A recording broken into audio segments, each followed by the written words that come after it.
All right, sports fans, how's everybody out there doing? William Martin coming at you one more time here on YouTube with another edition of the 300 Pounds of Sports Knowledge Podcast.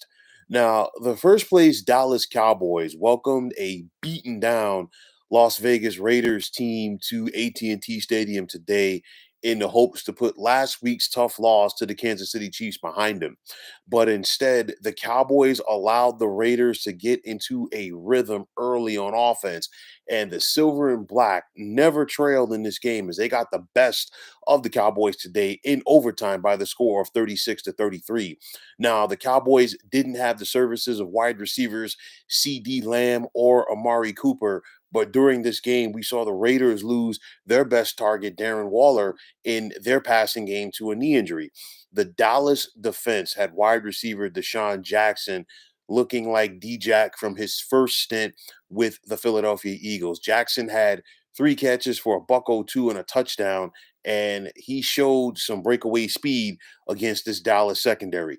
Hunter Renfro had eight big catches for a buck 34, while the man who was throwing D-Jack and Hunter Renfro the football, Derek Carr, was 24 of 39 passing today for 373, excuse me, and that touchdown to D-Jack.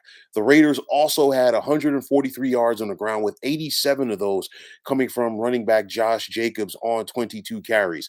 Now, Cowboys quarterback Dak Prescott was 32 of 47 passing for 375 with a pair of touchdown throws, but this game falls on the Dallas defense. Dallas gave up 509 yards of total offense to the Raiders today. We also saw 14 penalties for a buck 66, and the killer penalties were consecutive offsides penalties in overtime that took the Raiders from 4th and 9 to 4th and 4, and then gave them the first down, which allowed Daniel Carlson to kick a chip shot 29-yard field goal to win the game for the silver and black. Honestly, in watching today's game, the Cowboys were not ready to play. And the team that appeared to be in a tailspin, the Raiders, were the team that was more desperate to go out there and win. And we've seen this too often recently from the Cowboys. They weren't ready to go when they faced the Denver Broncos at home a couple of weeks ago. They got blown out. They were up for the challenge at first till they got punched in the mouth by the Kansas City Chiefs last week. And today, the Cowboys are simply just in chase mode. I mean, you look at it, Derek Carr, he had the ability to scramble from pressure. I know Micah Parsons was putting some pressure on him, but you look at the weight at the Raider receivers, and for the most part, they were running free throughout the Cowboys secondary. And that was even after Darren Waller went out with the injury. And you figure once Waller was gone, that would have changed what the Cowboys were going to bring to the Raiders defense. That was not the case. And not only does this fall on the Cowboys defense, I know some people are going to look at Dan Quinn, the defensive coordinator, but I think this falls on the into the lap of Mike McCarthy, the head coach. He's got to have his guys ready to play, and they simply were not. And the bottom line is the Cowboys better wake up, because if the Philadelphia Eagles beat the New York Giants on Sunday, Philly is just one game behind Dallas in the win column, and there is still plenty of football to be played, and anything can happen. So you look at it. I mean, the Cowboys were expected to win the NFC East. They had a nice, sizable cushion about a month or so ago, but they have struggled.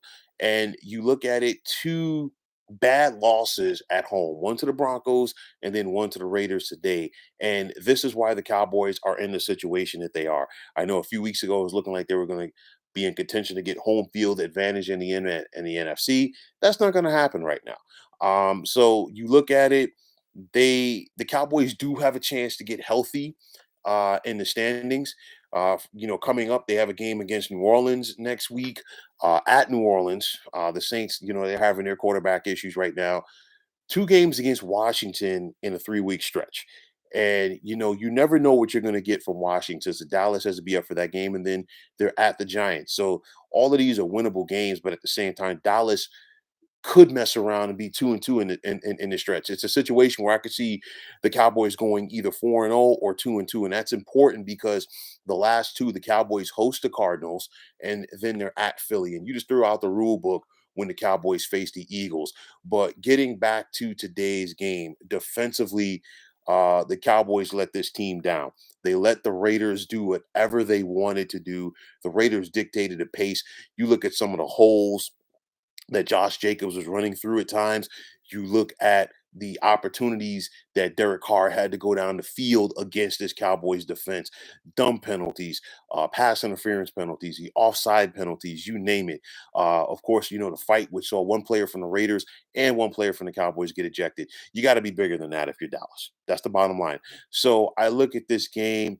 And to me, I think it's a microcosm of the Cowboys season. When you expect them to do well, they don't, and now, because of that, they have put themselves in a position to be in a battle coming down the stretch in order to win the NFC East. I can't say this enough. The Cowboys were not ready to play today. They paid for it, and that is a reason why they are 7-4 right now, as opposed to 8-3. So, folks, that is going to wrap it up. And as always, I want to take this time out to thank you for tuning into the 300 Pounds of Sports Knowledge podcast here on YouTube. Want to take the time out to thank all of you fine folks out there for tuning in. And if you have not already, please feel free to subscribe to this channel. Now, if you're on Twitter, please feel free to follow me at 300 Pounds of Sports. And like I always say, if you follow me, it'll be my pleasure to follow you right back. There's also the sports discussion group on Facebook at the Sports Depot 365. You can check it out. Drop a line and be a part of one of the better sports debating sites going on social media. So, once again, fine folks, my name is William Martin, signing off, saying take care and have yourselves a wonderful day.